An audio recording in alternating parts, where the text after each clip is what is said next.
Assalamualaikum warahmatullahi wabarakatuh, sahabat semua. Pada kesempatan kali ini kita akan sedikit menjelaskan terkait dengan impeachment atau pemakzulan. Nah, perlu kita ketahui dulu apa itu arti daripada impeachment itu sendiri atau pemakzulan itu sendiri. Nah, istilah pemakzulan itu berasal dari kata mazul yang berarti meletakkan jabatan, atau bisa juga diartikan turun tahta. Nah, dari beberapa literatur yang saya baca, bahwa menurut Profesor Jimli As-Siddiq, beliau adalah seorang mantan ketua Mahkamah Konstitusi. Menurutnya bahwa pemakzulan ini merupakan serapan daripada bahasa Arab yang berarti diturunkan dari jabatan. Nah, ini sama halnya dengan impeachment yang ada dalam konstitusi negara-negara barat. Nah, terkait dengan impeachment sendiri, perlu teman-teman ketahui bahwa impeachment atau pemakzulan ini dalam konstitusi kita itu tidak diatur secara eksplisit. Pasal 7A Undang-Undang Dasar 1945 disebutkan bahwa presiden dan atau wakil presiden dapat diberhentikan dalam masa jabatannya oleh MPR atas usulan DPR. Jadi apabila presiden itu bisa diberhentikan bila diusul oleh DPR, kemudian nanti diberhentikan oleh MPR. Nah, perlu kita ketahui bahwa hal-hal apa yang menyebabkan bisa diberhentikannya presiden atau wakil presiden. Yang pertama, sebagaimana disebutkan dalam pasal 7A UUD 1945 bahwa presiden itu bisa diberhentikan bila mana terbukti telah melakukan pelanggaran hukum berupa yang pertama pengkhianatan terhadap negara, itu yang pertama. Kemudian yang kedua, melakukan korupsi, penyuapan, kemudian melakukan tindak pidana berat lainnya, kemudian melakukan perbuatan tercela ataupun terbukti tidak lagi memenuhi syarat sebagai presiden maupun wakil presiden. Nah, gitu teman-teman.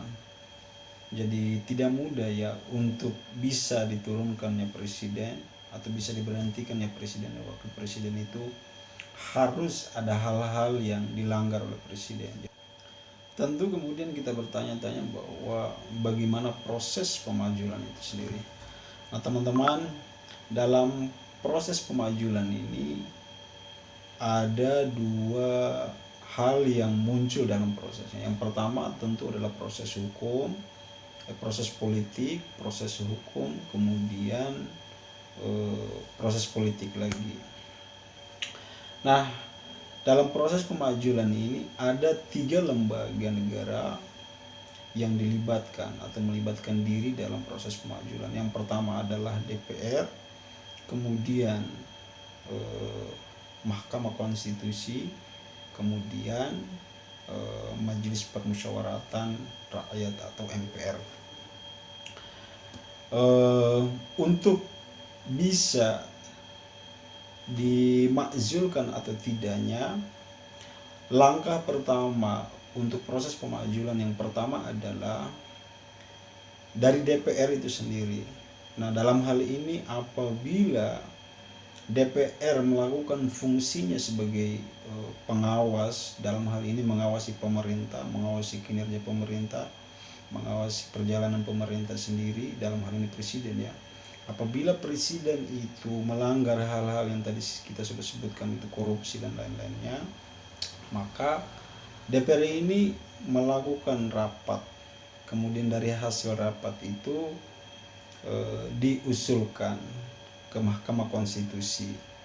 untuk dijadikan putusan hukum. Jadi dalam proses di DPR itu bisa kita katakan sebagai proses politik, karena di sana perlu ada persetujuan apakah ini benar presiden ini melakukan atau tidak. Kemudian selain itu juga perlu adanya persyaratan persetujuan 2/3 dari anggota DPR itu sendiri. Nah, kalau kemudian dua hal itu, yang pertama apakah benar sudah dilakukan atau tidak, kemudian sudah mencapai batas 2/3% dari anggota DPR, maka diusulkan ke Mahkamah Konstitusi. Nah, di sana dinamakan dengan proses hukum. Mahkamah Konstitusi diberikan waktu selama 90 hari untuk mengkaji atau melakukan proses hukum apakah benar presiden ini melanggar hal-hal yang sudah ditetapkan dalam undang-undang itu atau tidak. Apabila tidak ditemukan pelanggaran, maka proses pemajulan itu bisa saja berhenti karena MK menolak atau ya diberhentikan oleh MK seperti itu. Tapi bila mana MK mengetuk palu bahwa benar ternyata presiden melanggar salah satu dari beberapa hal yang menjadi faktor bisa diturunkan atau bisa diberhentikannya presiden itu. Jadi apabila MK menemukan atau memutuskan presiden ini melanggar, maka kemudian putusan itu dikembalikan ke DPR untuk disepakati. Kemudian dari hasil putusan itu diajukan ke MK untuk diparipurnakan. Nah, di sanalah proses terakhir untuk diberhentikannya seorang presiden atau wakil presiden. Ya, mungkin itulah secara singkat teman-teman. Mohon maaf bila masih banyak kekurangan. Silakan komen saja di bawah bila mana ada hal-hal yang memang di luar pengetahuan saya. Saya mohon maaf.